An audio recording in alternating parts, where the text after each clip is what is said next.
Voici de nouvelles images de l'audacieuse attaque ukrainienne perpétrée dimanche sur des bases aériennes russes.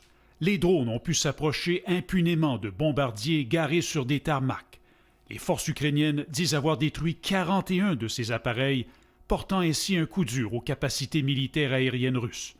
Les drones opérés à distance avaient été relâchés par des camions garés à proximité des bases. Donald Trump a annoncé qu'il a eu aujourd'hui un entretien téléphonique d'environ 1h15 avec le président russe.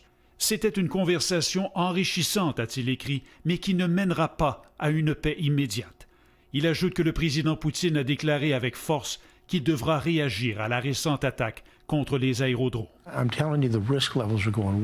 Selon l'émissaire américain pour l'Ukraine, l'attaque de dimanche a considérablement augmenté la tension. Les déclarations publiques des dirigeants n'augurent d'ailleurs rien de bon pour une accalmie à court terme.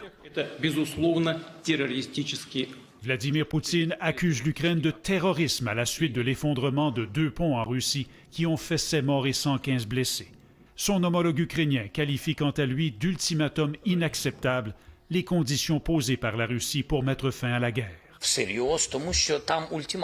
Pendant que les négociations sont dans une impasse, les combats se poursuivent. L'armée russe dit avoir conquis un nouveau village dans le nord-est de l'Ukraine.